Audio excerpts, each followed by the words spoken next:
Hello नमस्कार everyone, आप सभी विद्यार्थियों का स्वागत है एक बार फिर से संभव बुक सीरीज में। यहाँ हम यूपीएससी वाला की भौतिक भूगोल की जो बुकलेट है उसे कंप्लीट कर रहे हैं दोस्तों। प्रारंभिक और मुख्य परीक्षा दोनों के लिए ही एक समग्र शिक्षण श्रृंखला सामग्री यहाँ पे आपको मिलने वाली है। अभी तक दोस्तों हमने इसमें लगभग 18 चैप्टर्स कंप्लीट किए हैं। आज हम क्लब ऑफ लेसन्स लेकर आए हैं, अगले 3 महत्वपूर्ण लेसन्स और उनके कंसेप्ट्स ब्रीफली हम डिस्कस करेंगे आपके समक्ष। अगले आधे एक घंटे की ये क्लास बहुत अच्छे से सुनिएगा दोस्तों। आप लोग क्लास के एंड में मैं एक होमवर्क भी दूंगा, अगर आपने अच्छे से क्लास को समझा है तो ये होमवर्क भी आपका पूरा होना चाहिए। तो पहले टॉपिक लगा लीजिए, क्या है? संघनन एवं वर्षण यानी कंडेंसेशन एंड रेनफॉल। ये ऐसे कॉन्सेप्ट है, मैं ऑलरेडी बता चुका हूं, पढ़ा चुका हूं। कुछ नए आयाम हैं जो आपको ऐड करने हैं अपने नोट्स में, जैसे कि संघनन और वर्षण के बारे में हम जानते हैं कि पृथ्वी पे जल जो है वो जीवन के लिए बहुत ही आवश्यक तत्व है और हमारे सारे जीवों के अस्तित्व का कारण कहीं न कहीं जल ही बताया जा रहा है। और पूरे पृथ्वी पे जल मंडल देखने को मिल सकता है। जल अलग अलग भौतिक अवस्थाओं में हाइड्रोस्फीयर में देखने को मिल सकता है, चाहे वो ठोस हो, चाहे तरल हो या जल वाष्प के रूप में गैसीय अवस्था में हो। ओवरऑल जल चक्र को मैंने पिछली क्लास में भी आपको समझाया किस प्रकार वाष्पीकरण, संघनन, प्रेसिपिटेशन और रन ऑफ रिसाइकलिंग के माध्यम से जो है हम पृथ्वी के ऊपर ही जल मंडल में जल को निरंतर परिवर्तन होते हुए देखते हैं। आपने सूर्य की गर्मी से जल का वाष्पीकरण देखा होगा दोस्तों, राइट? जल वाष्प में बदलते हुए। संघनन, वही जल वाष्प जब वापस ठंडा होकर के द्रव में परिवर्तित हो जाती है तो इसे संघनन, कंडेंसेशन कहा जाता है। इसके आगे आपने वर्षण यानी प्रेसिपिटेशन के बारे में जानकारी रखनी है, यानी अगर आपके पास में यह जलवाष्प जो है वापस और ठंडी होकर के द्रव या ठोस के रूप में जल पर सतह पर आ जाए तो इसे वर्षण या प्रेसिपिटेशन कहते हैं। और वही पानी जो है झीलों से, नदियों से बह करके आगे बढ़ना शुरू कर दे, है ना, जल राशियों तक पहुंच जाए तो इसे पुनर्चक्रण या रन ऑफ कहा जाता है। यहाँ पे जो सतह पे जल है वो नदी और महासागरों में लौटने लग जाता है। यह आरेख के माध्यम से आपको चीजें और भी बेहतरीन तरीके से पता होगी कि जल चक्र के लिए वाष्पीकरण यानी इवेपोरेशन, कंडेंसेशन यानी संघनन, जहां से जलवाष्प वापस बूंदों के रूप में और बूंदों से वापस जो है रन ऑफ यहाँ पे आपको देखने को मिल रहा है। सो इवेपोरेशन, कंडेंसेशन और रन ऑफ ये तीनों ही महत्वपूर्ण चक्र हैं जिसके माध्यम से जल चक्र, यहां जिसको हाइड्रोलॉजिकल साइकिल कहते हैं, वो लगातार हमारी पृथ्वी पे हाइड्रोस्फीयर पे चल रहा है दोस्तों। अब हमारी वायु के अंतर्गत भी जलवाष्प की कुछ मात्रा होती है, इसको हमने आर्द्रता के रूप में पिछले लेसन में समझ रखा है। यहां मैं बताना चाहता हूं कि पृथ्वी पे जो वायु है, जलवाष्प है, इसमें से कुछ मात्रा जो है वो सैचुरेटेड एयर भी हो सकती है। सैचुरेटेड एयर कौन सी है? जहां रिलेटिव ह्यूमिडिटी है ना 100% है। सपोज मैं एक निश्चित आयतन में यहां पे जलवाष्प को देख रहा हूं, तो इस निश्चित इकाई के अंदर अगर मैं कहता हूं कि सर 100 ग्राम के करीब जलवाष्प हो सकती है, और अगर उसमें 100 में से 100 ग्राम पूरी जलवाष्प पहुंच चुकी है कि अब 1 ग्राम भी, 1 इकाई भी एक्स्ट्रा एडिशनल ऐड नहीं की जा सकती है, तो इस वायु राशि को मैं संतृप्त वायु कहूंगा, सैचुरेटेड एयर कहने वाला हूं। तो बादलों में देखा होगा आपने, जलवाष्प की मात्रा बढ़ती जाती है और जैसे ही वो कुछ निश्चित 100% जो उसकी क्षमता है, रिलेटिव ह्यूमिडिटी के कितने प्रतिशत वह अपनी क्षमता का जलवाष्प ग्रहण किए हुए हैं, अगर वो 100% के करीब पहुंच गया तो उसके आगे कंडेंसेशन, उसके आगे संघनन, वर्षण की प्रक्रिया शुरू हो जाती है। तो अतिरिक्त नमी के कारण आगे का जो पानी होगा, जैसे 100 से 1 भी ml ऊपर गया तो वह संघनन यानी कंडेंसेशन के रूप में वापस पृथ्वी की ओर लौट आता है दोस्तों।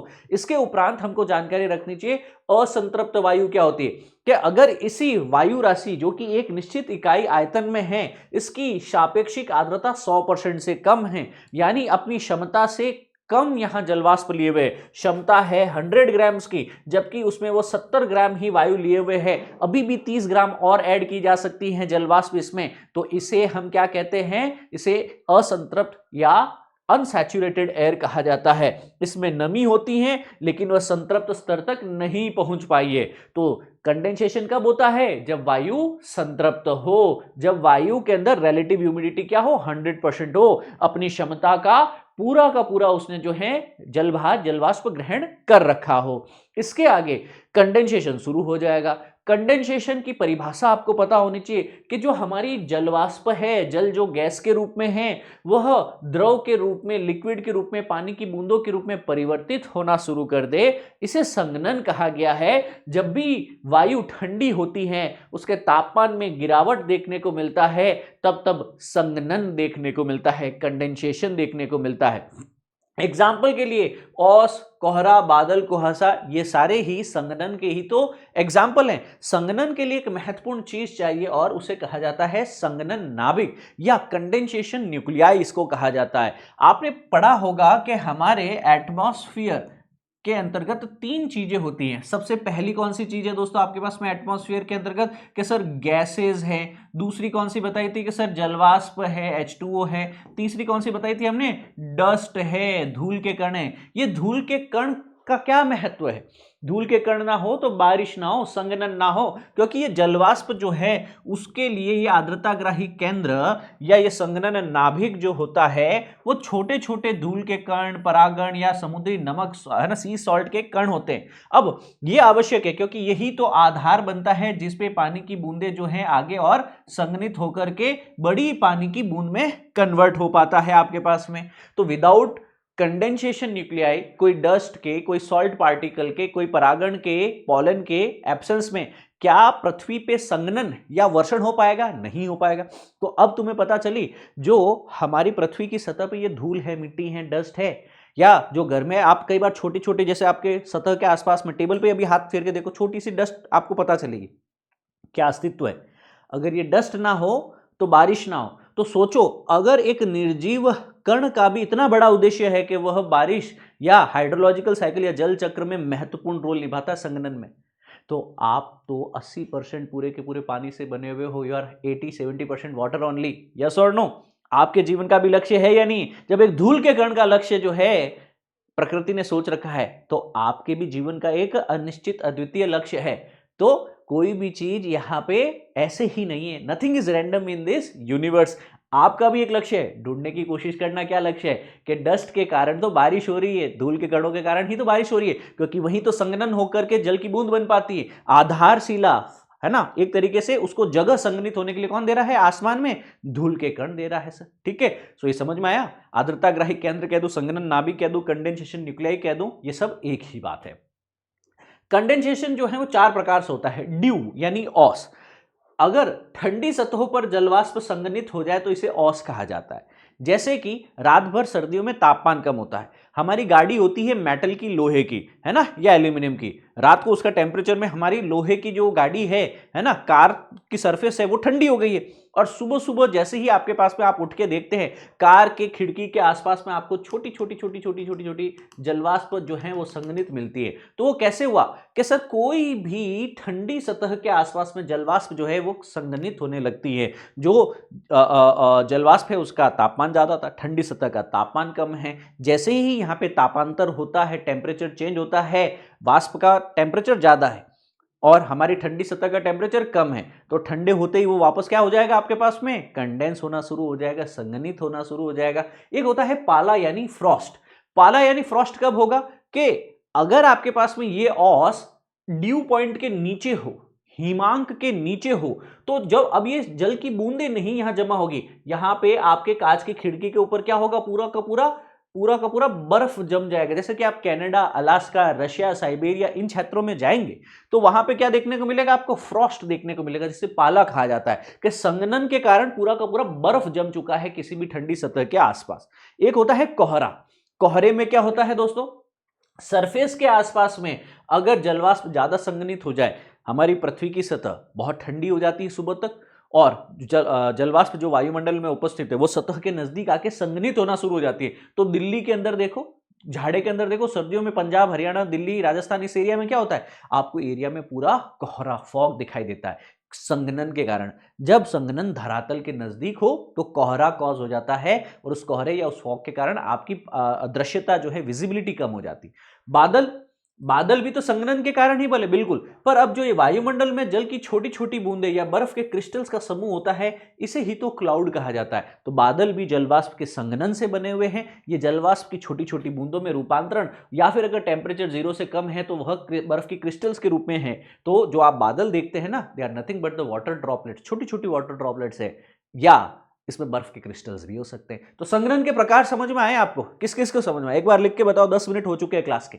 जल्दी से कमेंट करके बता दो कि हाँ सर, खोपड़ी में बैठ रहा है हम लोगों को। अब इसके अलावा एक और प्रक्रिया होती है जिसे ऊर्ध्वपातन या सब्लिमेशन कहते हैं। सब्लिमेशन क्या होता है? कोई ठोस पदार्थ पहले द्रव में बदलता है और फिर जो है वह गैस में बदलता है। क्या हो अगर ठोस पदार्थ द्रव से गुजरे बिना ही सीधा ही गैस में परिवर्तित हो जाए? एग्जाम्पल जैसे हमारा कपूर। घर में तुम कपूर या नैफ्थलीन की जो बॉल्स रखते हो कपड़ों के बीच में, तो कपूर को अगर तुम खुला छोड़ दो तो वो पिघलता नहीं है, वो धीरे धीरे पूरा उड़ जाता है, गायब हो जाता है 1 2 3 दिन में। यस और नो? वो इवेपोरेट हो जाता है। इसे सब्लिमेशन या इसे ऊर्ध्वपातन की प्रक्रिया कहते हैं। पूछा जा सकता है, याद रखिए इसको। ठीक है। अब वर्षण या प्रेसिपिटेशन जो है, इसके 4 चरण होते हैं। कौन से चरण है भैया? सबसे पहले जो जलवाष्प है, जो वाटर वेपर वो हवा के साथ ऊपर गई है, वह संघनित होगी, वह कंडेंस होगी और जल की बूंदों के रूप में बढ़ेगी। तो पहले छोटी बूंद है, फिर और बूंद और बूंद और बूंद, इससे करके एक बड़ी बूंद बन जाएगी। जब इसका भार बढ़ने लगेगा तो वह गुरुत्वाकर्षण के प्रभाव में सतह की तरफ, पृथ्वी की तरफ, नीचे की तरफ आने लगेगी, है ना। तो वर्षा क्या है, रेनफॉल क्या है? इसी तरल जल का पृथ्वी की सतह पे गिरना ही वर्षण, रेनफॉल, बारिश कहलाता है। बर्फबारी क्या हुई कि भैया अगर यहां पे जो संघनन है जलवाष्प का वापस पानी की बूंदों में हुआ है, अगर ये तरल पानी की बूंदों की बजाय अगर यही स्नो के रूप में हो, है ना, अगर ये किसके रूप में हो आपके पास में, ठंडी हवा के कारण, तापमान कम होने के कारण ये वापस बर्फ की बूंदों में जम जाए, तो ठोस के रूप में अगर गिरेगा तो इसे स्नोफॉल कहेंगे। ठोस बर्फ के टुकड़ों के रूप में कहेगा तो ये हेलस्टॉर्म होंगे, बड़े बड़े ओले होते हैं। कई बार आपने ड्रिजलिंग सुनी होगी कि हल्की और धीमी वर्षा होती है, उसे ड्रिजलिंग कहते हैं। ड्रिजलिंग मतलब जिसमें आप पूरा भीग भी नहीं पाते, बस छोटी छोटी छोटी छोटी पानी की बूंदें जो हैं आपके आंगन को भी पूरा नहीं भिगो के जाती है, ये है ना। ये चीजें पता होने के अलावा मैं आपको बताना चाहूंगा वर्षण के प्रकार। बारिश 3 4 तरीके से हो सकती है। पहला है पर्वतों के कारण, पर्वतीय वर्षा यानी ओरोग्राफिक रेनफॉल।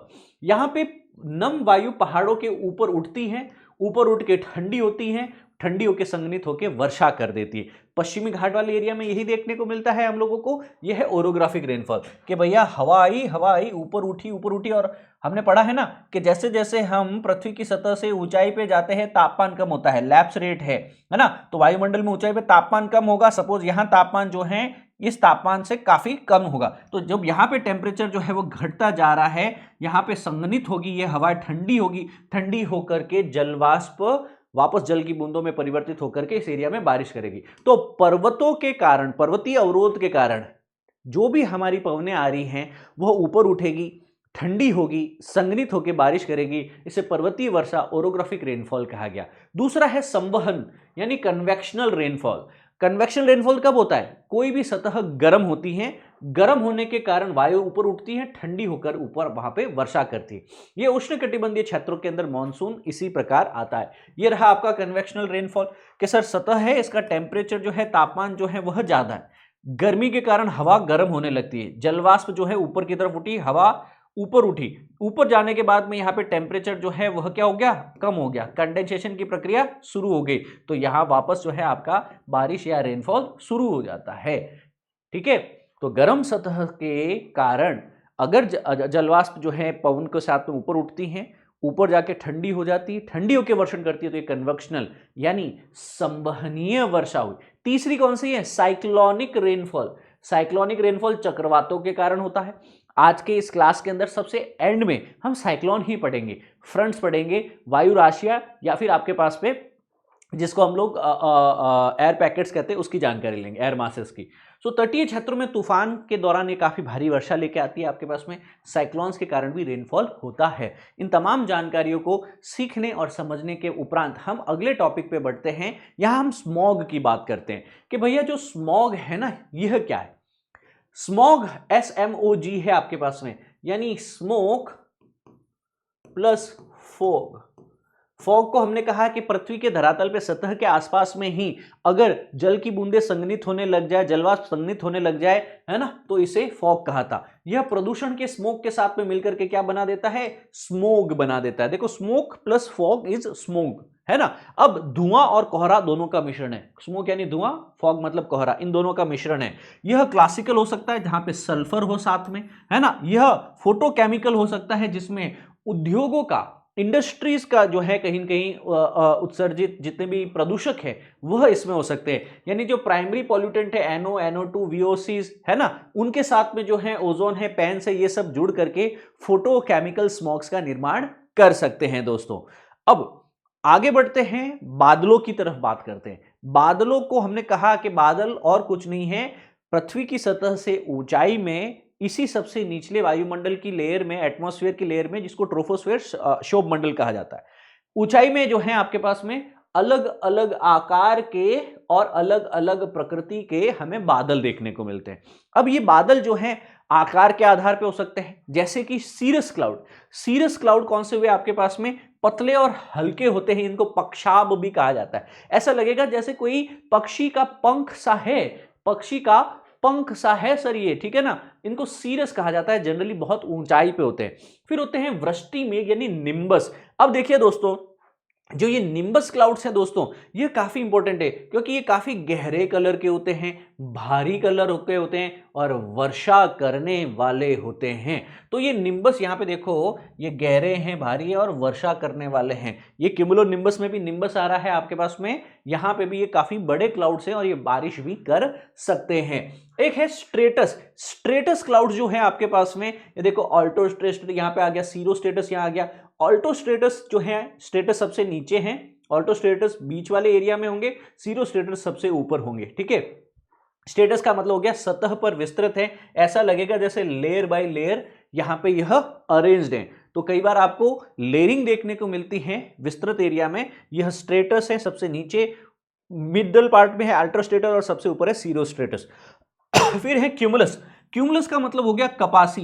ये इस तरह के क्लाउड देखने को मिलते हैं। हम भी देखो बचपन में जब भी आसमान की फोटो या इमेज जो भी चित्र बनाते थे तो हम लोग ऐसे बनाते थे, एक ऐसे लाइन खींचते थे और उस लाइन में ये ऐसे बना देते थे कि सर ये क्या है, कि ये क्लाउड है। तो ये क्या एक कपास या रुई का ही कहीं ना कहीं आकार दिखता है आपके पास में, कपासी या फिर रुई जैसी आकृति का होता है। ये देखो क्यूमुलस, क्यूमुलस, है ना, क्यूमुलस है आपके पास में। ये भी देखो क्यूमुलस, ये मतलब आकृति के आधार पे है ये क्यूमुलस। अगेन ये भी क्या है, आपके आकृति के आधार पे है। सीरो क्यूमुलस, सीरो मतलब ऊंचाई के ऊपर, ये भी देखो आकृति के आधार पे है। यहाँ पे सीरो मतलब ऊपर के लिए है, एल्टो मतलब मिडल के लिए वर्ड यूज किया गया है, ये याद रखेंगे आप लोग। अब ऊंचाई के आधार पे आपको याद रखना है कि उच्च स्तर के बादल जो होते हैं वो लगभग 20,000 फीट से ऊपर पाए जाते हैं। फिर होते हैं मध्य स्तर के, जिसको ऑल्ट्रो स्ट्रेटस कहा जाता है। फिर होते हैं निम्न स्तर के बादल, जो यहाँ पे क्यूमुलस स्ट्रेटस या फिर स्ट्रेटो क्यूमुलस टाइप के बादल हो सकते हैं दोस्तों। अब अतिरिक्त जानकारी मैं देना चाहूंगा, हमारी और भी सारे नवाचार है क्लास से रिलेटेड, जैसे कि आप ज्वाइन कर सकते हैं डेली न्यूज एनालिसिस सुबह 9 बजे, free of cost, Hindi medium students के लिए है। माइंड मैप्स, रिवीजन, प्रीलिम्स और मेंस की सारी एनालिसिस के साथ में हर रोज आंसर राइटिंग भी होती है उसमें। उसके उपरांत यहाँ पे आप फाउंडेशन कोर्सेज में एनरोल कर पाएंगे दोस्तों। संकल्प, टाइटन और प्रहार जैसे बैचेस को ज्वाइन कर सकते हैं एक नॉमिनल प्राइस पे। इस नंबर पे आप काउंसलिंग के लिए कॉल भी कर पाएंगे। यहाँ यही नहीं, हम आपके लिए सीसेट हो, चाहे टेस्ट सीरीज से रिलेटेड हो, चाहे क्रैश कोर्स हो, एक नॉमिनल प्राइस जो है वर्किंग प्रोफेशनल्स के लिए हो, और लगभग 60% ऑफ तक जो है आपको विभिन्न कोर्सेज पे दिए जा रहे हैं। अगेन आई विल रिट्रीट, इस नंबर पे कॉल कर सकते हैं, आप सारी जानकारी प्राप्त करें, एक इन्फॉर्म्ड माइंडफुल डिसीजन ले, आप अपने लक्ष्य की तरफ अग्रसर हो। इसके लिए आपका समय और आपका धन सही दिशा में निवेश होना चाहिए। मेक श्योर कि आपको अगले 1-2 साल में रिग्रेट ना करना पड़े, कोई गलत निर्णय ना ले। यूपीएससी की तैयारी में मार्गदर्शन का बहुत बड़ा रोल है दोस्तों। अब आगे बढ़ते हैं अगले लेसन की तरफ, वायु राशियों व वाताग्र की बात करते हैं। देखिए दोस्तों, क्लास चलते लगभग 20 मिनट हुआ है और इस 20 मिनट में हमने अभी तक वर्षा, वर्षण और संघनन की बातें कर ली। अब हम ये समझने की कोशिश करते हैं कि हमारे वायु राशियां क्या होती हैं और कैसे फ्रंट यानी वाताग्र जनरेट होता है। ये आगे जो है बारिश को लेकर के या साइक्लोन को लेकर के, यही आपका जानकारी का बेस बनने वाला है। देखिए वायुमंडलीय परिघटनाओं का जब भी हम लोग अध्ययन करने की कोशिश करते हैं ना, तो उसमें कई सारी चीजें इंपॉर्टेंट होती है कि उस एरिया का वायु दाब क्या है, तापमान क्या है, वायु गति किस दिशा के अंतर्गत है, विंड डायरेक्शन, विंड स्पीड, ये सारा ही हमें क्लाइमेटोलॉजी या मौसम विज्ञान में पढ़ना होता है। अब क्लाइमेट और वेदर दो अलग चीजें, क्लाइमेट यानी जलवायु, वेदर यानी मौसम की बात कर रहे हैं हम लोग। अगर हम मौसम विज्ञान की बात करते हैं तो हम लोग एक छोटे ड्यूरेशन की, एक दिन की, सुबह से शाम की, इस घंटे की बात करें, short state of the atmosphere की बात कर रहे हैं आपके पास में, है ना। तो यहां पे आपके पास में can change within the minutes of hour. सुबह जैसा मौसम था दोपहर को नहीं, दोपहर वाला शाम को नहीं होगा, शाम वाला रात को नहीं होगा। यस, तो वेदर वो है रिकरिंग फिनोमिना जहां पे वायुदाब है, तापमान है, वायु की गतिशीलता जो है कई कुछ मिनटों और घंटों में बदल सकती है। जबकि यही वायु का तापमान, वायु का दाब और आपके पास में वायु की गतिशीलता अगर मैं कई महीनों, सालों और दशकों के अंदर कैलकुलेट करूं, जैसे सपोज मैं 30 से 50 साल के लिए एवरेज कहना चाहता हूं कि भाई जोधपुर राजस्थान में, या कानपुर यूपी में, या पटना बिहार में, या दिल्ली में किस प्रकार का मौसम है, न्यूयॉर्क में किस प्रकार का मौसम है, इटली में किस प्रकार का मौसम है ना, 30 सालों में एवरेज लूं तो वो क्लाइमेट यानी जलवायु कहलाएगा। ये लॉन्ग टर्म पैटर्न होता है वेदर का, है ना। जैसे ट्रॉपिकल क्लाइमेट है, टेम्परेट क्लाइमेट है, इक्वेटोरियल क्लाइमेट है, etcetera etcetera. Average weather over the many years, ये मेनी ईयर कितने हो सकते हैं, कम से कम 30 साल। पिछले 30 सालों में जो एवरेज औसत उस क्षेत्र का मौसम होता है उसे जलवायु कहा जाता है दोस्तों। अब हम ये समझने की कोशिश करते हैं कि कोई हवा या तो ठंडी होगी या गर्म होगी। अगर हवा ठंडी है तो उसे कोल्ड एयर मास कह दिया, हवा अगर गर्म है तो उसे हम लोग वार्म एयर मास कह देते हैं, यानी गर्म वायु राशि कह देते हैं। अब ये वायु राशियां जो हैं आपके पास में अलग अलग है। हमारी जो पृथ्वी है ना दोस्तों, इस पूरी पृथ्वी पे, जैसे ये आपका ग्लोब है, इस ग्लोब को अगर मैं इस तरीके से 2D मैप में ओपन करके देखूं, है ना, अलग अलग महाद्वीप है, north America, south America, Europe है, एशिया है, अफ्रीका है ना, साउथ ईस्ट एशिया है, ऑस्ट्रेलिया है, एंटार्क्टिका है। अब ये सारे महाद्वीप है दोस्तों आपके समक्ष। मैं ये जानकारी आपका देना चाहता हूं कि वायुमंडल का एक बहुत ही बड़ा भाग जहां पे तापमान और आर्द्रता जैसी विशेषताएं समान होती है। जैसे अगर मैं ये कहने की चेष्टा करूं आपको कि भैया पूरा का पूरा उत्तर अमेरिका वाला क्षेत्र जो है वह एक विशेष प्रकार की जलवायु परिस्थिति के अंतर्गत आ जाता है। पूरा का पूरा अगर मैं जैसे आपका ये कहने की कोशिश करूं कि सर ये इक्वेटोरियल क्लाइमेट जो है ये एक विशेष प्रकार की जलवायु राशि के अंतर्गत आ जाता है। क्यों? क्योंकि यहाँ जो जलवायु पाई जाती है, यहाँ का तापमान, यहाँ की आर्द्रता जो है, वायुमंडल का एक बड़ा सा भाग जो है उसमें सारी समान विशेषताएं हैं। तापमान हो, दाब हो, है ना, टेम्परेचर वो सेम। अगर मैं यहाँ पे ध्रुवीय क्षेत्र की बात करूं, पोलार एरिया की बात करूं, तो यहाँ पे कॉन्टिनेंटल पोलार टाइप की वायु राशि हो सकती है ना। अच्छा, कॉन्टिनेंट है, ऊपर की तरफ ध्रुव की तरफ है, तो वहां पे हवा कैसी है, ठंडी है, तो एक ऐसा एयर मास होगा, कोल्ड एयर मास होगा सर, है ना। अच्छा, जब भी कोल्ड एयर मास होता है क्या उसमें नमी ज्यादा हो सकती है? नहीं सर, नमी ज्यादा होने के लिए क्या चाहिए, टेम्परेचर ज्यादा चाहिए, तभी तो उसके अंतर्गत ज्यादा से ज्यादा नमी वो रख पाएगा। अगर हवा ठंडी है तो वो कैसी होगी, शुष्क होगी, ड्राई एंड कोल्ड एयर होती है। तो कॉन्टिनेंटल पोलर यानी स्मॉल सी कैपिटल पी, ये एयर मास जो है स्मॉल सी कैपिटल पी, ये एयर मास हमेशा कैसा होगा, मुख्यतः ध्रुवीय क्षेत्रों में होगा, ठंडा और शुष्क हवा होगी इसमें।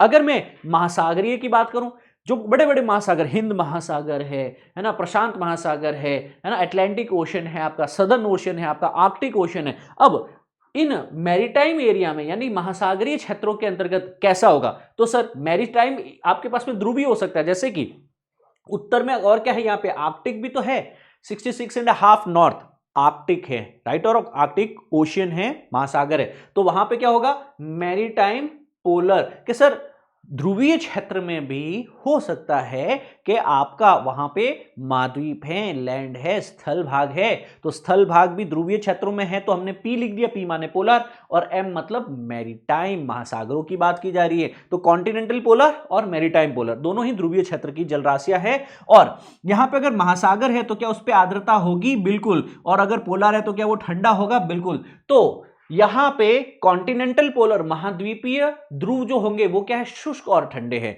जबकि महासागरीय ध्रुवीय वायु राशियां होगी वो कैसी होगी, ठंडी तो है क्योंकि ध्रुव है, पर आर्द्र है क्योंकि महासागर में पानी है, वहां से जलवाष्प उठा लेता है। खोपड़ी में बिठा ली, दो वायु राशियां समझ में आ गई आपको, दोनों ही ठंडी, दोनों ही पोलर एरिया में है, महाद्वीप वाली शुष्क है, महासागर वाली आपकी आर्द्र होगी। अब यह महासागरों के ऊपर बनती है तो महासागरीय ध्रुवीय हो गई। अब महाद्वीपीय उष्णकटिबंध की बात करते हैं। जो हमारा उष्णकटिबंध है, ट्रॉपिक है 23.5 डिग्री उत्तर और 23.5 डिग्री दक्षिण, इसके बीच में कॉन्टिनेंट के बीच में ट्रॉपिकल एरिया भी तो आता है। इन ट्रॉपिक्स में क्या कई महासागर हैं, क्या कई महाद्वीप भी आते हैं, बिल्कुल आते हैं सर, है ना। तो अगर मैं किसी भी महाद्वीप की बात कर लेता हूं, है ना, तो जैसे हम लोग यहां पे भारत की बात कर लेते हैं कि सर हमारा इंडिया भी तो यहां लोकेटेड है कि नहीं, तो सर यहां पे फिर इस एरिया में कैसा एयर मास होगा, कॉन्टिनेंटल एंड ट्रॉपिकल, उष्णकटिबंधीय पर कॉन्टिनेंटल होगा। यहां पे उष्णकटिबंधीय है आपके पास में तो कैसी होगी, गर्म हवा होगी। कॉन्टिनेंट पे कोई ज्यादा मॉइस्चर का सोर्स नहीं है, पानी कहां है कॉन्टिनेंट पे इतना, अतएव यहां पे शुष्क होगा। तो कॉन्टिनेंटल और आपके पास में जो ट्रॉपिकल एयर मास सीटी है वो क्या है, वार्म एंड ड्राई, रेगिस्तानी क्षेत्रों में यह पाया जाता है लगभग, ठीक है ना।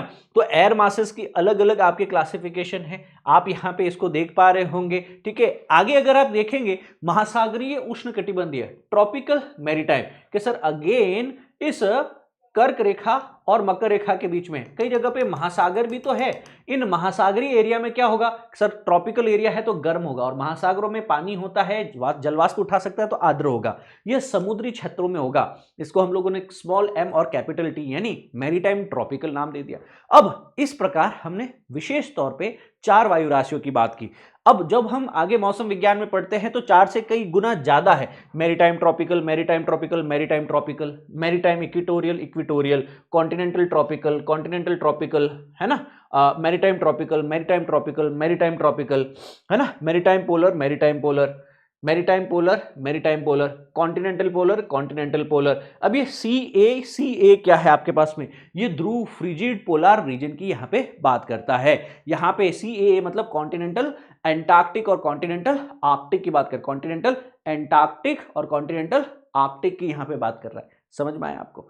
सो कितनी सारी वायु राशियां संभव है, और ये सोचा है हमने कि सर वायु राशियां अलग अलग है, और ये छोटी मोटी नहीं है कि भाई एक जिले, एक शहर, एक गांव ढाणी तक है, ये पूरा का पूरा महाद्वीप ढके हुए, देखो पूरा का पूरा मिडल ईस्ट, आप देखो यहां से शुरू होता है चीन से भारत, आपको पूरा अरेबियन पेनिनसुला और पूरा का पूरा जो है सहारा मरुस्थल घेर दिया, पूरा साइबेरिया के ऊपर फैला हुआ है, पूरा ऑस्ट्रेलिया पे फैला हुआ है, पूरा हिंद महासागर पे फैला हुआ है, पूरा अटलांटिक ओशन पे फैला हुआ है ना, पूरा अटलांटिक और पैसिफिक ओशन पे फैला हुआ है। तो इस प्रकार ये कई हजारों किलोमीटर एरिया में फैली होती है, या तो ठंडी होगी या गर्म होगी। यानी यहां पे क्या देखने को मिलेगा, एयर मास या तो कोल्ड है या वार्म होगा। तो वायु राशियां समझ में आई, एयर मास समझ में आए आपको, तो इन सब के कंसेप्ट को थोड़ा समझ लिया हो आपने तो थोड़ा आगे बढ़ते हैं। अब हमें यह समझने की कोशिश और करनी है दोस्तों कि वायु राशियों का स्रोत जो होता है, हमेशा याद रखना है ये समतल विस्तृत होगा, या तो महासागर पे होगा, महाद्वीप पे होगा, और रेगिस्तानी एरिया के ऊपर हो सकता है। अब जब भी ये ठंडी हवा इस गर्म हवा से मिलती हैं, जुड़ती हैं, तो फ्रंट जनरेट होता है। भारत और पाकिस्तान की बॉर्डर को हम कहते हैं फ्रंट पोस्ट है, फ्रंट पोस्ट है, यानी एक तरफ इंडिया की फौज है, एक तरफ पाकिस्तान की फौज है, और यहां पे फ्रंट है, यहां पे पोस्ट है, यहां पे एक दूसरे से आमने सामने खड़े हैं सर। तो वैसे ही ठंडी जलवायु है, ठंडी जो एयर मास है, वायु राशि है, वो गर्म वायु राशि के समक्ष है। तो विभिन्न वायु राशियों के बीच में जो सीमा है ना, जो तापमान, आर्द्रता और वायुदाब में अंतर को दर्शाती है कि इस एरिया का तापमान और वायुदाब अलग है, और इस एरिया का तापमान और वायुदाब अलग है, ठीक है।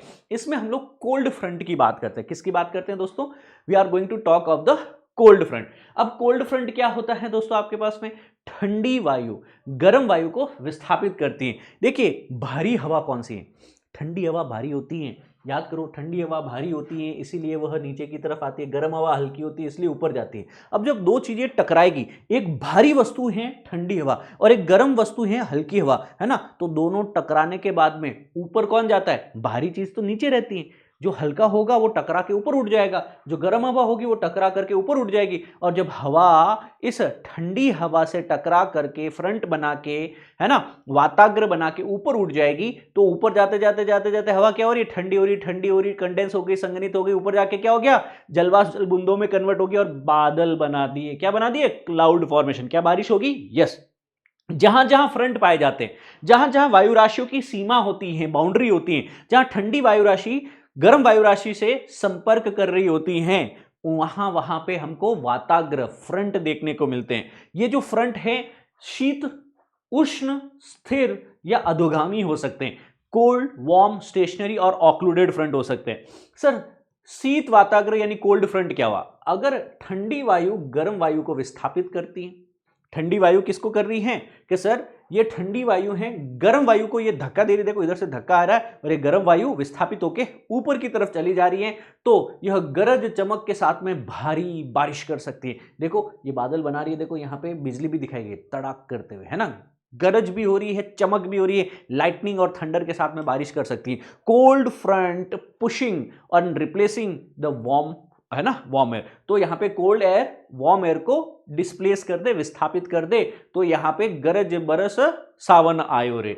अगर उष्ण वाताग्र है तो इस बार ये गर्म वायु है वो ठंडी वायु के ऊपर खुद चल जाती है, मतलब इस भाई ने कोई पुश नहीं किया, गर्म हवा आई आई आई आई और खुद से ही ऊपर ऊपर उठ गई, है ना। The warm air is ascending above, rising above the cold air, है ना, ऊपर उठ के क्या कर दिया, संघनित हो गई, ठंडी हो गई, जलवाष्प की बूंदें बना दी और बादल बन गए, बारिश होगी। अब यहां पे हल्की पर लंबे समय तक वर्षा होगी, ठीक है। वाताग्र स्थिर कब होता है, जब दोनों वायु राशियां स्थिर हो, ना ही तो कोल्ड एयर पुश कर रही ना ही वार्म एयर जो है मूव हो रही, दोनों अपनी अपनी जगह पे शांत बैठे हुए। अब ऐसी कंडीशन में क्या होगा, लंबे समय तक बारिश होती रहेगी। जो इनकी बाउंड्री वाली लाइन है ना, यहां पे टेम्परेचर और प्रेशर डिफरेंस है, वहां पे लगातार क्लाउड फॉर्मेशन होगा, लगातार वहां पे रेनफॉल होता रहेगा, क्योंकि कोई किसी को पुश कर ही नहीं रहा है। जो पुश अगर चाहे गर्म या ठंडी वायु राशि करे तो कुछ समय बाद में यह फ्रंट जो है वो खत्म तो होगा, पर अगर स्टेशनरी है तो लंबे समय बारिश होगी आपके पास में। तीसरी है अधोगामी यानी ऑक्लूडेड, यानी खेल खत्म, अणमणक कुछ नहीं। यहां पे शीत और उष्ण वाताग्र का मिलन हो जाता है, कोल्ड और वार्म फ्रंट जो है एक दूसरे से मिल जाते हैं, तीव्र बारिश आ जाती है, तूफान आ जाते हैं फ्रंट ऑक्लूजन के बाद में। यहां पे ज्यादा से ज्यादा आपको तूफान जैसी कंडीशन देखने को मिलती है, साइक्लोन भी देखने को मिलते हैं। अगर ठंडी हवा गर्म हवा को धक्का दे रही है, गर्म हवा ऊपर उठ रही है, बारिश हो रही है, तो यह है कोल्ड फ्रंट। अगर आपके पास में गर्म हवा ऊपर उठ जा रही है खुद से, यह है वार्म फ्रंट, ठीक है। अगर हमने कहा कि भैया दोनों कुछ भी नहीं कर रहे हैं, स्टेशनरी है आपके पास में, है ना, स्टेशनरी फ्रंट, फिर हमने लास्ट में कहा कि वार्म हो चाहे कोल्ड फ्रंट हो, अगर दोनों ही एक दूसरे को मिल जाए, है ना, वार्म फ्रंट कोल्ड फ्रंट जो है अगर दोनों एक दूसरे से मिल जाए तो इसको क्या कहा जा सकता है, इसे कहा जा सकता है लास्ट का ऑक्लूडेड फ्रंट। और जब जब ऑक्लूडेड फ्रंट होगा कि कोल्ड फ्रंट और वार्म फ्रंट दोनों ही आपस में मिल रहे हैं, तो वहां पे भयंकर बारिश होती है, तूफान आते हैं, ठीक है। समझ में आया, फ्रंट जनरेशन समझ में आया। और इस फ्रंट जनरेशन के कारण ही क्यूमुलोनिम्बस क्लाउड्स बनते हैं, हैवी प्रेसिपिटेशन होता है और यहां पे ज्यादा बारिश देखने को मिलती है, तूफान देखने को मिलती हैं।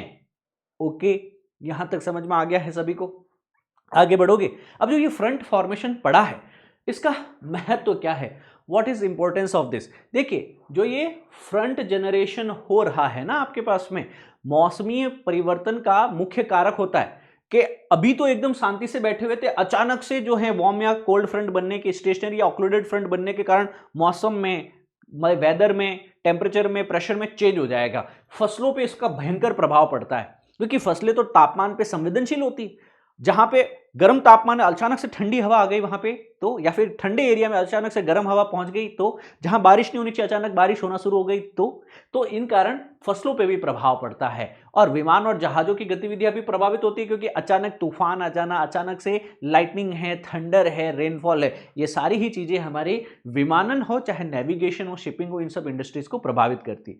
याद ये रखना है कि इसका जलवायु पर भी प्रभाव पड़ता है। जलवायु पे कैसे, क्या आसपास के स्थानीय मौसम के अंदर टेम्परेचर प्रेशर को तो चेंज कर रही है, वायुदाब और टेम्परेचर में परिवर्तन कर रही है, साथ ही फसल उत्पादन पे प्रभाव पड़ता है। और यह जलवायु परिवर्तन जो होता है आपके पास में चरम मौसमी घटनाएं भी लेकर आता है, कहीं अतिवृष्टि, कहीं अनावृष्टि, कहीं ओलावृष्टि, कहीं तूफान लेके आता है। यह सारी चीजें क्लियर होनी चाहिए।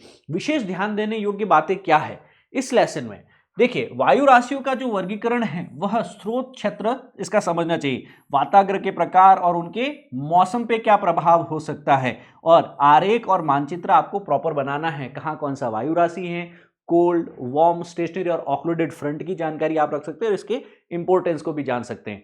अब मैं आपको बताना चाहूंगा एक बहुत ही इंपॉर्टेंट न्यूज के बारे में। पीडब्ल्यू ओनली आईएएस अब इंदौर शहर में आ रहा है दोस्तों।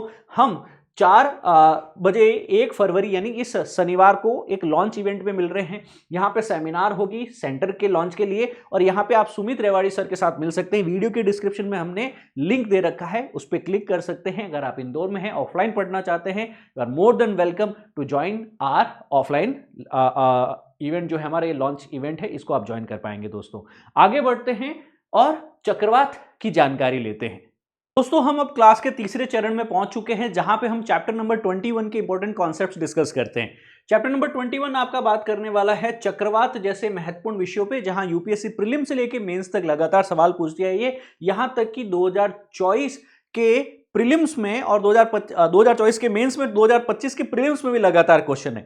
तो मार्केट वेरी इंपॉर्टेंट चैप्टर, बहुत ही महत्वपूर्ण है, और अच्छे से सुनिएगा, ध्यान से सुनिएगा। यहां दोस्तों साइक्लोन्स या चक्रवात क्या होता है, इसकी जानकारी लेते हैं। सबसे पहले आपको पता होना चाहिए कि हमारे वायुमंडल में कुछ लो प्रेशर सिस्टम होते हैं, निम्न दाब प्रणाली होती है, और इन लो प्रेशर सिस्टम्स में वायु बहुत तेजी से गति करती है। वायु कहां से आती है दोस्तों? हाई प्रेशर एरिया से, उच्च दाब क्षेत्र से निम्न दाब क्षेत्र की तरफ लगातार हवाएं क्या करती हैं दोस्तों? गति करती हैं, राइट। और यह गति जो बहुत ही तेज दृष्टिकोण से हो रही है, वह वृत्ताकार दिशा के केंद्र की ओर घूमने लग जाती है। अब ये घूमती क्यों है? उसके पीछे कोरियोलिस फोर्स है। क्या हमको पता है? पृथ्वी में इक्वेटर के ऊपर उत्तरी गोलार्ध में फ्री फ्लाइंग ऑब्जेक्ट राइट में, जबकि दक्षिणी गोलार्ध में लेफ्ट में बैंड हो जाते हैं।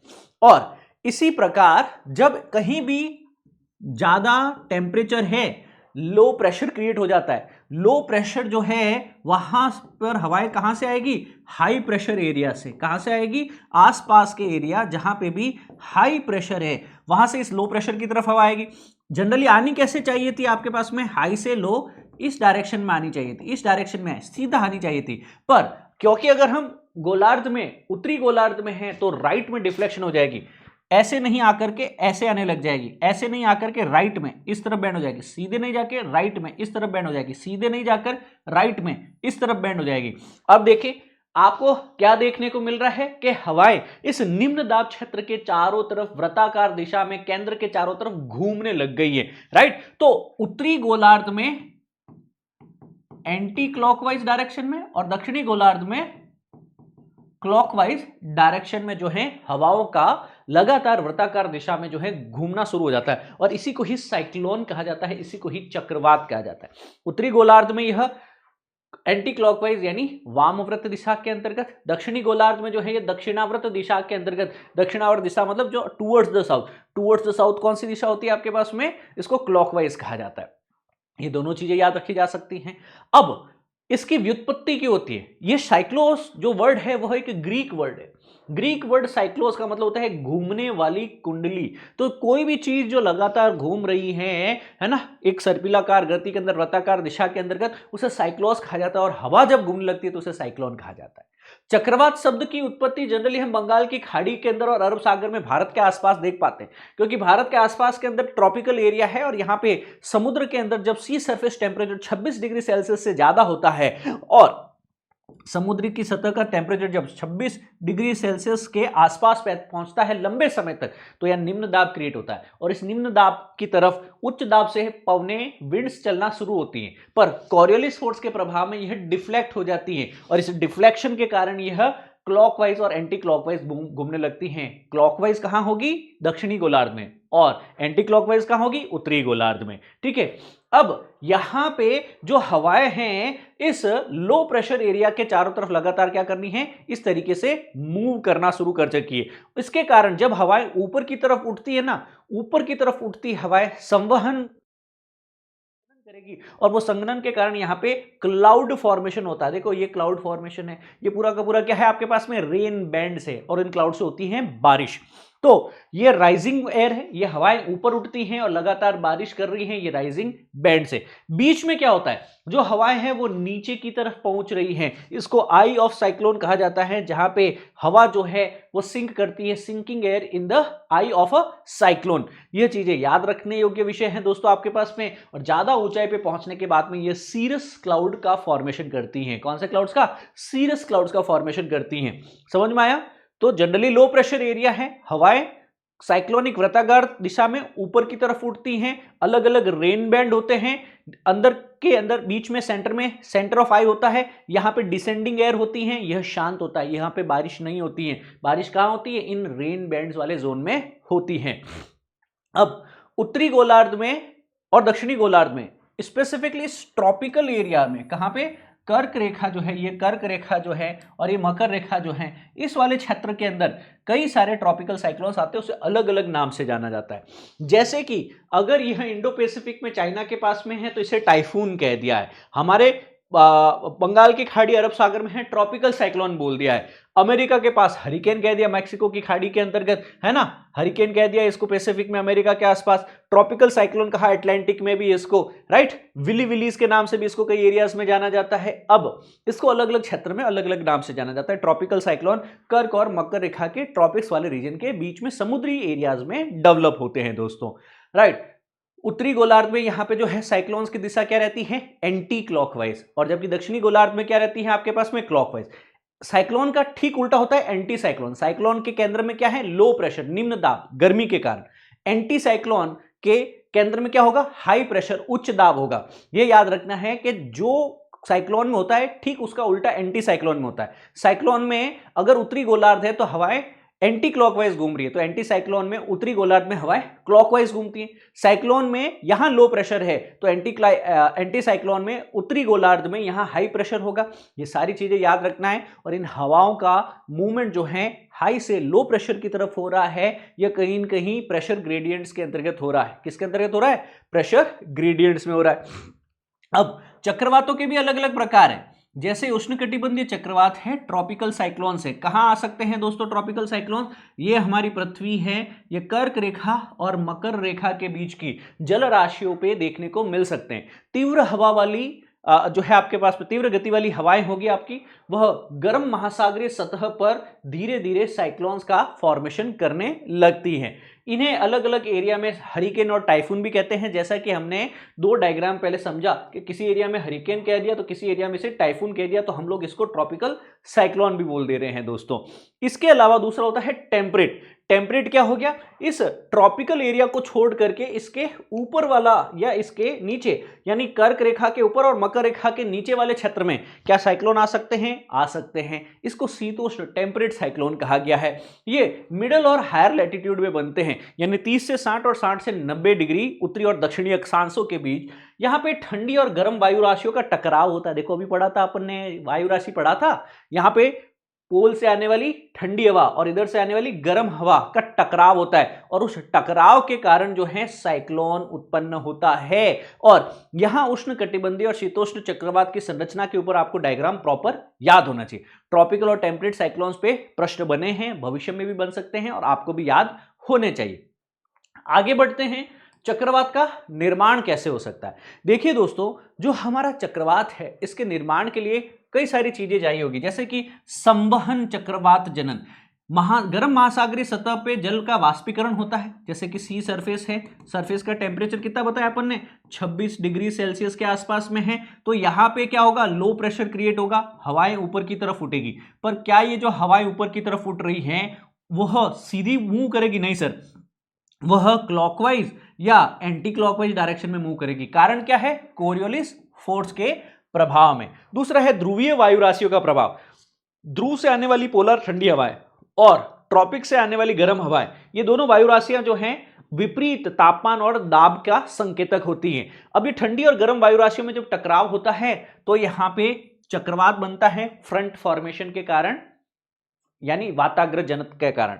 फिर है मीजो चक्रवात। मेजो चक्रवात छोटे पैमाने के चक्रवात होते हैं, गरज वाले तूफानों के साथ में बनते हैं, इनको मीजो साइक्लोन्स, मीजो चक्रवात भी कहा जाता है। स्पेसिफिकली जो आपके ये फ्रंट के कारण बनने वाले ये ध्रुवीय वायु राशियों का जो प्रभाव होता है चक्रवात का, यह महत्वपूर्ण विषय हो जाता है।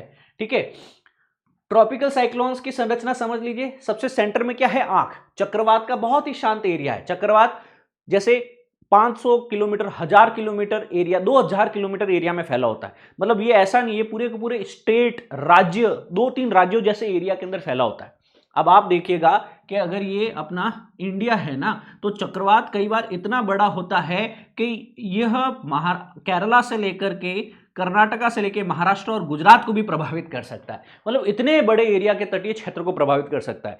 पर अब सोचिए, अगर ये यहां से लेकर यहां तक का एरिया कई सैकड़ों किलोमीटर लंबा है, इसके बीच का एरिया भी कुछ हंड्रेड्स ऑफ द किलोमीटर का होगा। मतलब अगर आप आई ऑफ साइक्लोन के बीच में खड़े हैं ना, आपको एकदम सब शांति नजर आएगी, एकदम शांत पीसफुल एरिया। क्यों? हवाएं क्या हैं?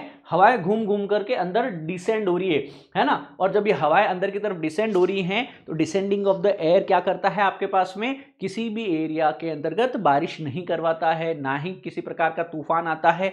फलस्वरूप क्या होगा? वायु नीचे चली जाती है और आई ऑफ साइक्लोन हमेशा क्या होता है? शांत होता है। किसके कारण होता है? यहां पे एयर इज पाइलिंग डाउन, हवाएं जो है नीचे की तरफ गति कर रही है। दूसरा, आंख, या जिसको हम लोग वॉल कहते हैं, आई वॉल जिसको कहते हैं, यहां पे साइक्लोन्स की आई का जो वॉल होता है, ये आई का वॉल जो है आपके पास में, सबसे तेज हवाएं यहां होती है। और इन तेज हवाओं के ऊपर की तरफ उठने के और संघनित होने के कारण क्या बढ़ता है? बादल, और उससे क्या होता है? भारी वर्षा। यानी यहां पे रेन बैंड्स देखने को मिलते हैं आई वॉल के अंदर, आंख की दीवार के अंतर्गत। फिर ये जो रेन बैंड्स हैं, वो चक्रवात के चारों ओर बादलों और वर्षाओं के कारण हर दिशा में फैले होते हैं और लगातार यह बारिश करवाते हैं। दोस्तों, जानकारी के लिए बता दूं कि महत्वपूर्ण कारक क्या है। सबसे पहली जो चीज होती है जरूरी, वो होती है ट्रेड विंड्स, है ना। अगर यहां से ट्रेड विंड जो इक्वेटर से कर्क रेखा की तरफ पहुंच रही है और यहां पे लो प्रेशर की तरफ जाना था, पर साइक्लोन के कारण यह क्या हो गई आपके पास में दोस्तों? यह एंटी क्लॉकवाइज डायरेक्शन में घूमने लग गई आपके पास में। तो सबसे पहले क्या चाहिए? पवने चाहिए। और वह पवने जो हैं, कहीं न कहीं कोरियोलिस बल के कारण, कोरियोलिस फोर्स के कारण उत्तरी गोलार्ध में राइट और दक्षिणी गोलार्ध में लेफ्ट की तरफ बेंड कर गई है। महासागरीय धाराएं क्या करती हैं? टेम्परेचर को मेंटेन रखती है। किसको मेंटेन रखती हैं? टेम्परेचर। तो high sea surface temperature with trade winds, व्यापारिक पवने, कोरियोलिस बल के प्रभाव में लगातार चक्रीय वृत्ताकार गति करता है इस निम्न दाब क्षेत्र के चारों तरफ। और उष्णकटिबंधीय चक्रवात आमतौर पर पश्चिम की ओर बढ़ते हैं। कारण क्या होता है? क्योंकि हमारे इस प्रकार हमने जब बेल्ट्स पढ़े थे अभी थोड़ा देरों पहले, हमने प्रेशर बेल्ट्स, वायुदाब पेटियां, क्या पढ़ा हमने उसमें कि सर यहां पे है लो प्रेशर, है ना, जिसको ITCZ कहा था। यहाँ पे है सब ट्रॉपिकल हाई प्रेशर, यहाँ पे सब ट्रॉपिकल हाई प्रेशर। हवा कहाँ से क्या जाएगी? हाई से लो, हाई से लो। पर यह हवा सीधी नहीं आकर के राइट में बेंड हो जाती है, तो हवाएं इस दिशा से आती हुई प्रतीत होती है। यहाँ की हवाएं इस दिशा से आती हुई प्रतीत होती है। पर अब इनकी डायरेक्शन देखेंगे तो किधर से किधर जा रही है कि सर इस दिशा पथ में इनकी हवाएं इधर से इधर आ रही है। मतलब किस डायरेक्शन में चल रही है? या तो यह नॉर्थ ईस्ट से आ रही है या ये साउथ ईस्ट से आ रही है। मतलब ये ईस्ट से वेस्ट की तरफ मूव कर रही है। और जब ये ईस्ट से वेस्ट की तरफ, पश्चिम से पूर्व से पश्चिम की तरफ मूव कर रही है, अगर यहां पे एक साइक्लोन भी डेवलप हो रखा है, तो ये साइक्लोन को भी किस दिशा में ले जाएगी? पश्चिम की तरफ ले जाएगी। तो अगर बंगाल की खाड़ी में कोई साइक्लोन आता है, तो वो हमारे उड़ीसा, वेस्ट बंगाल, आपका आंध्र प्रदेश, तमिलनाडु, इन सभी एरियाज को प्रभावित कर सकती हैं। जबकि अगर यहां पे कोई साइक्लोन इस एरिया में डेवलप हुआ है अरब सागर में, तो ये वेस्टर्लीज इसको किधर ले जाएगी? पश्चिम में। वो पाकिस्तान, कराची, है ना, और ईरान, या फिर आपके पास में अफ्रीका की तरफ आगे बढ़ जाएगा। मतलब अरब सागर के अंदर आए हुए साइक्लोन हमें इतना प्रभावित नहीं करते, परेशान नहीं करते, जितना बंगाल की खाड़ी में आए हुए करते हैं। याद करो, थोड़े दिनों पहले हमने तौकते की बात की थी, हुदहुद तूफान की बात की थी, साइक्लोन की बात की थी।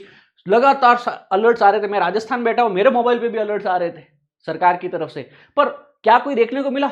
एक छींटा नहीं पड़ा हमारी इस, है ना, पांव की पत्ती भी आगे पीछे नहीं हुई पेड़ की भी। तो रीजन क्या है कि सर यहां पे हैं व्यापारिक पवने, ट्रेड पवने, और इन ट्रेड पवनों के कारण उष्णकटिबंधीय चक्रवात आमतौर पर अपनी दिशा से पश्चिम में चले जाते हैं। अगर बंगाल की खाड़ी में आया तो पश्चिम मतलब भारत के तटीय क्षेत्र, है ना, पश्चिम बंगाल से तमिलनाडु वाला ये जो तट है, ये पूरा का पूरा हमारा पूर्वी तट परेशान हो सकता है। साइक्लोन के अंदर क्या है? बारिश है और तेज हवाएं। और ये तेज बारिश, मूसलाधार बारिश के कारण जो है लगातार फ्लड्स आ सकते हैं, अर्बन फ्लड्स आ सकते हैं, नुकसान होगा, जान माल की हानि होगी। और जो यहां पे देखने को मिल सकता है, तेज हवाएं 100, 150, 200 किलोमीटर प्रति घंटा की स्पीड से हवाएं पूरे एयरपोर्ट को बिगाड़ के ले जाएगी, है ना, बिजली के तार गिरा देगी, है ना, कई पेड़ गिरा देगी, डैमेज हो सकता है लाइफ एंड प्रॉपर्टी का। अब समझ में आया कि चक्रवात को हम लोग क्यों पढ़ते हैं एक डिजास्टर के रूप में। डिजास्टर के रूप में, आपदा के रूप में हम लोग इसकी जानकारी रख सकते हैं जीएस पेपर 2 के अंतर्गत ज्योग्राफी के कंटेक्स्ट में, और जीएस पेपर 3 के अंतर्गत यह डिजास्टर मैनेजमेंट के पर्सपेक्टिव से पढ़ा जाता है। अब जब भी ये साइक्लोन हमारे भारत के आसपास पे पहुंचेगा तो क्या होगा, लैंडफॉल होगा। क्या होगा, लैंडफॉल होगा, यानी ये जमीन से टकराएगा।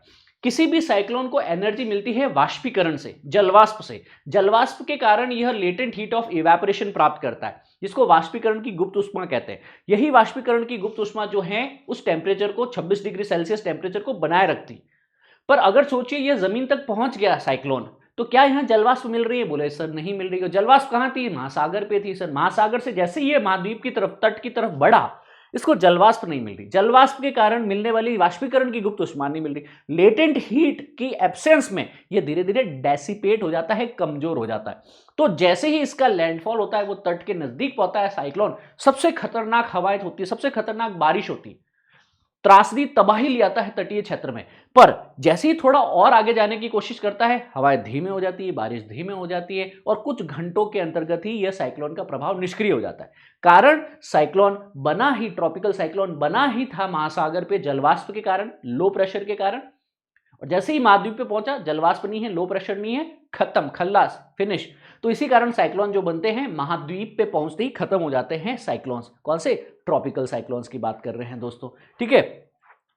उत्तरी या दक्षिणी दिशा की यहां पे भी बात की जा सकती है। अब एक महत्व आपको जरूर समझना है कि जब हम साइक्लोन्स की बात करते हैं, इसके कुछ निगेटिव इंपैक्ट है कि सर ज्यादा बारिश के कारण बाढ़ आ सकती है, हवाओं के कारण संपत्ति का नुकसान हो सकता है, तटीय क्षेत्रों में जो है समुद्र की पानी जो अंदर की तरफ घुस सकता है, जिसे सी सर्ज कहा जाता है। सी सर्ज के कारण समुद्र का खारा पानी जो है 100-200 मीटर अंदर घुस गया तो आसपास का इंफ्रास्ट्रक्चर बर्बाद कर सकता है। अब पॉजिटिव इंपैक्ट क्या होता है कि शुष्क क्षेत्रों में जो है बारिश के कारण नमी मिल जाती है और पर्यावरण का एक संतुलन बनाए रखता है, क्योंकि साइक्लोन्स है क्या, they are nothing but the pressure system. कहां पे हवाएं कम है, लो प्रेशर है, और कहां हवा ज्यादा है, हाई प्रेशर है। हाई से लो प्रेशर की तरफ जो है विंड्स को मोड़ना, मॉइस्चर को डिस्ट्रीब्यूट करना, टेम्परेचर को मेंटेन रखना। तो cyclone is nothing but the atmospheric process only, right. यहां पे ये डायग्राम आप एनसीईआरटी से लेकर के मैंने बनाया है, आपको भी यही डायग्राम लगातार बनाना है दोस्तों। साइक्लोन एक वेदर फिनोमिना है, ये ट्रोपोपॉज के नीचे होगा। कभी भी साइक्लोन जो है ट्रोपोपॉज शोभ सीमा यानी 8 से 13 किलोमीटर की ऊंचाई से ऊपर नहीं हो सकता है। बीच में यहां पे सेंटर में आई बनाने वाले हैं आपके पास में, इसके चारों तरफ जो है आप बनाने वाले हैं रेन बैंड बनाने वाले। क्या बनाने वाले? रेन बैंड बनाने वाले। और इस रेन बैंड्स में ही सबसे ज्यादा नुकसान होता है। That's it. आई गेस यहां तक सारी चीजें समझ में आई हैं आपको। ट्रॉपिकल साइक्लोन से आगे बढ़ते हैं, हम लोग बात करते हैं मित्रों शीतोष्ण चक्रवात यानी टेम्परेट साइक्लोन्स की। दोस्तों जो टेम्परेट साइक्लोन्स हैं, मैंने कहा वो पोलार एरिया में यानी ठंडी और गर्म वायु राशियों के मिलन से बनते हैं। ध्रुवीय क्षेत्र में कैसी है? Cold polar air. यहां पे कैसी है? Warm tropical air. और इन दोनों राशियों के मिलने से क्या होगा? मध्य और उच्च अक्षांशों के अंतर्गत लगातार वाताग्र जनन होगा, फ्रंट फॉर्मेशन होगा। और यहां पे 500 से 600 किलोमीटर के एरिया के अंतर्गत जो पहले cold front, warm front, cold front, warm front, और लास्ट में यहां पे साइक्लोन फॉर्मेशन देखने को मिल जाएगा। यह वी आकार का ढांचा होता है। जनरली कैसा होता है? वी आकार का, वी शेप का ढांचा होता है। 8 से 11 किलोमीटर की ऊंचाई तक हो सकता है, यानी शोभ सीमा की बात की जा रही है। गति कम होती है, 30 से 40 किलोमीटर पर आवर का ही होता है। अब याद रखना, शीतोष्ण चक्रवात जो है आपका फ्रंट फॉर्मेशन के ऊपर डिपेंड करता है। चक्रवात मॉनसून का एक संबंध होता है कि मॉनसून के दौरान बंगाल की खाड़ी में कुछ चक्रवात ज्यादा ही बनते हैं, क्योंकि ट्रेड विंड्स ज्यादा हैं वहां पे। चक्रवात मॉनसून की तीव्रता और पथ को भी प्रभावित कर सकते हैं, क्योंकि चक्रवात जो है necessary, they are nothing but the cyclonic wind system only. तो ये मॉनसून जो ट्रेड विंड्स है उन्हें प्रभावित कर सकते हैं। यहां पे पूर्व चेतावनी हम सैटेलाइट और रडार के माध्यम से प्राप्त कर सकते हैं। इवैक्यूएशन और डिजास्टर प्रिपेयर्डनेस की जा सकती है। बचाव कार्य के लिए लोगों को सुरक्षित स्थानों पर स्थानांतरित किया जाना चाहिए। और तटीय एरिया में मैंग्रोव वन ज्यादा से ज्यादा लगाए, क्योंकि जो साइक्लोन की स्पीड है, सी सर्ज है, पानी इतनी स्पीड से आ रहा है, हवाएं आ रही है, बारिश आ रही है, उसको रोका जा सकता है। तो मॉनसून से साइक्लोन से बचने के लिए मैंग्रोव फॉरेस्ट जो होता है, जो तटीय एरिया में वनस्पति पाई जाती है, ये बहुत ही महत्वपूर्ण है। अगर ये नहीं होती है तो पूरा तटीय एरिया बर्बाद हो सकता है, ठीक है, साइक्लोन से। इसी के साथ में हमारा चैप्टर 21 के इंपॉर्टेंट कॉन्सेप्ट्स का हमने रिव्यू लिया। आगे बढ़ते हैं। आगे बढ़ने से पहले मैं आपको जानकारी देना चाहता हूं डेली करंट अफेयर्स के बारे में। अगर आप यूपीएससी और पीसीएस के ड्रीम्स को लेकर सीरियस हैं और हिंदी माध्यम के अंदर इसको क्लियर करना चाहते हैं तो करंट अफेयर एनालिसिस महत्वपूर्ण हो जाता है। आप डेली करंट अफेयर्स के अंतर्गत सुबह 9 बजे इन क्लासेस से जुड़ सकते हैं, जहां माइंड मैप्स के साथ साथ में आपको हर रोज दैनिक तौर पर पढ़ाया लिखाया समझाया जाता है कि कैसे एमसीक्यू सॉल्व किया जाता है, कैसे शॉर्ट नोट लिखा जाता है, कैसे आंसर लिखा जाता है। और यही नहीं, हम इसके अलावा आज शाम को मतलब अगले 10 दिन तक लगातार हम लोग क्या करने वाले हैं, शाम को 6 बजे एनवायरमेंट के एमसीक्यूज भी डिस्कस करेंगे। आप उस क्लास को भी ज्वाइन कर सकते हैं। विद दिस बीइंग सेड, आज के लिए हम लोग इतना ही रखते हैं। टेलीग्राम कम्युनिटी को आप इस नाम से सर्च कर सकते हैं, इस क्यूआर कोड को स्कैन करके भी ज्वाइन कर पाएंगे। With this being said, thank you. जय हिंद, सरदा शक्तिशाली। God bless you all. I hope आपको क्लास अच्छी लगी हो। अगर लगी है तो कमेंट करके लाइक करके जरूर बताइएगा। जय हिंद दोस्तों।